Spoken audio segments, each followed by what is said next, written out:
ලෝකේ පුරා ඉන්න දක්ෂතම සයන්ටිස්ට්ලාට පවා අද වෙනකන් තේරුම් ගන්න බැරි වුණු අභිරහස් සලකුණු ක්‍රොප් සර්කල් ගැන ඔයා දන්නවද?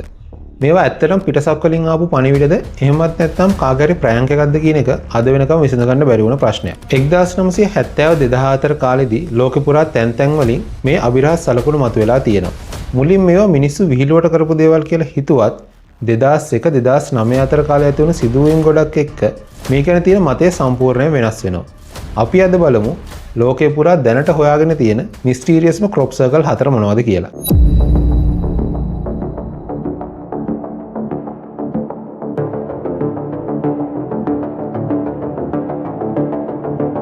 The Milk Hill Galaxy 2001 අගෝස්තු මාසයේ ඉංග්ලන්ඩ් වල විල්ෂයර් ප්‍රාන්තයේ මිල්ක් හිල් කියන ප්‍රදේශයෙන් තමයි මේ ක්‍රොප් සර්කල් එක හොයාගන්න හම්බෙන්නේ. මේක අද වෙනකන් හොයාගත්ත වඩාත්ම කම්ප්ලෙක්ස් ක්‍රොප් සර්කල් වලින් එකක්.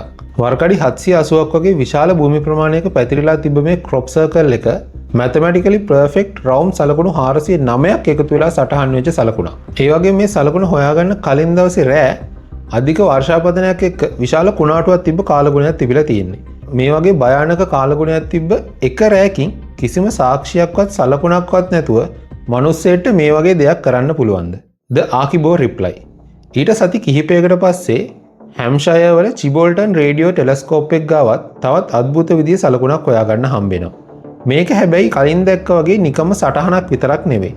මේක පිටසක් වලින් ආපු රිප්ලයි එකක් කියන්න හොඳටම සාක්ෂි තියෙනවා. ඒ මොකද කියනවනම් 1974 දී කාල් සේගන් සහ ෆ්‍රැන්ක් ඩ්‍රේක් කියන සයන්ටිස්ට්ලා දෙන්න බයිනරි කෝඩඩ් මැසේජ් එකක් විදිහට පෘථිවියේ ඉඳන් ඩේටා වගේක් ඩීප් ස්පේස් එකට යවනවා. මේ ඩේටා වල ඒගොල්ලෝ අන්තර්ගත කරලා තියෙන්නේ මිනිස් රූපයක හැඩය, මිනිස් DNA වල ස්ට්‍රක්චර් එක සහ අපේ සෝලර් සිස්ටම් එකේ ඩයග්‍රෑම් එක කියන ඩේටා. 2001 හැම්ෂයර් වලින් හොයාගන්න මේ අමුතුම ක්‍රොප් සර්කල් එකේ ස්ට්‍රක්චර් එකත් 1974 ආපු මේ ස්ට්‍රක්චර් එකට හරියටම සමානයි. හැබැයි මේ ක්‍රොප් සර්කල් එකේ තියෙන ඩේටා අපි ආපු ඩේටා නෙවෙයි. ඒ ඩේටා වෙනස් කරලා තමයි ආපහු එවලා තියෙන්නේ. මෙතනදී ආපු මනුෂ්‍ය රූපය වෙනුවට විශාල හිසක් තියෙන ඒලියන් කෙනෙක්ගේ රූපයකුයි කාබන් බේස් DNA ස්ට්‍රක්චර් එක වෙනුවට සිලිකන් බේස් වෙනම DNA ස්ට්‍රක්චර් එකකුයි ඒ වගේම අපේ සෝලර් සිස්ටම් එකේ ඩයග්‍රෑම් එක වෙනුවට විශ්වයේ කෙරවලක තියෙන වෙනම ස්ටාර් සිස්ටම් එකක ඩයග්‍රෑම් එකක් තමයි ආපහු ඇවිත් තියෙන්නේ. මේක උනේ කොහොමද? ඊට හරියටම අවුරුද්දකට පස්සේ ඒ කියන්නේ 2002 අගෝස්තු මාසෙදී ක්‍රැබ්වුඩ් වලින් තවත් ක්‍රොප් සර්කල් එකක් හොයාගන්නවා. මේකත් ආකිබෝඩ් රිප්ලයි එක වගේම පිටසක් වලින් ආපු පණිවිඩයක් කියන්න හොඳටම සාක්ෂි තියෙනවා. හැබැයි අපි කලින් කතා කරපු ආකිබෝඩ් රිප්ලයි එක වගේ මේක ෆ්‍රෙන්ඩ්ලි මැසේජ් එකක් නම් උනේ නැහැ. 2002 ක්‍රැබ්වුඩ් වලින් හොයාගන්න ක්‍රොප් සර්කල් එක පිටසක් වලින් අපිට ආපු වෝනින් එකක්. 2002 හොයාගන්න මේ ක්‍රොප් සර්කල් එකේ සටහන් වෙලා තිබ්බේ ග්‍රේ ඒලියන් කෙනෙක්ගේ highly detailed රූපයක්.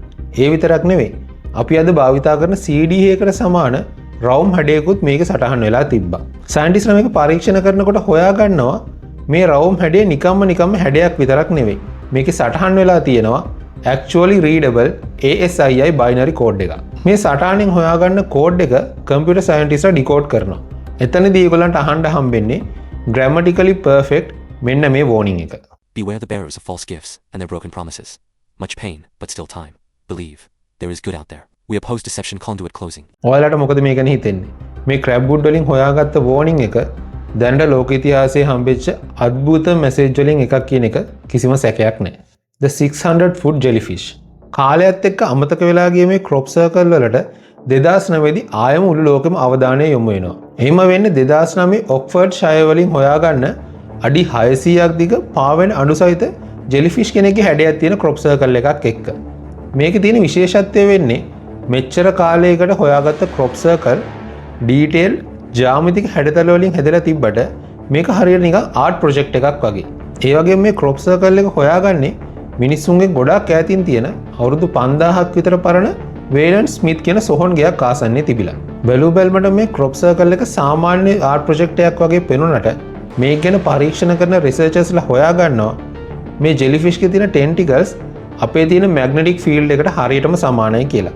ඒ විතරක් නෙවෙයි මේ ජෙලිෆිෂ්ගේ මැද තියෙන සටහනත් අපේ ලූනා සර්කල් එකට 100% ගැලපෙනවා කියලා. මේ ක්‍රොප් සර්කල් ඇත්තටම පිටසක් වලින් ලැබුණු අභිරහස් පණිවිඩද? එහෙමත් නැත්නම් කවුරු හරි ප්‍රෑන්ක් එකකට කරපු දෙයක්ද? මේ ප්‍රශ්නට අද වෙනකම් උත්තර නැති වුණත් මේ ක්‍රොප් සර්කල් කියන්නේ අපේ ලෝකේ තියෙන අමුතුම මිස්ටරි එකක් කියන එක කිසිම සැකයක් නැහැ. ඉතින් යාළුවනේ මේ ක්‍රොප් සර්කල් ගැන ඔයා මොකද හිතන්නේ? ඔයාගේ අදහස පහලින් කමෙන්ට් එකක් දාගෙන යන්න. මේ වගේ තවත් මිස්ටීරියස් වීඩියෝ බලන්න අපේ channel එකත් එක්ක දිගටම join වෙලා ඉන්න. If you love uncovering universal mysteries, stay tuned with the Vault LK. There are many more files yet to be opened. See you soon guys.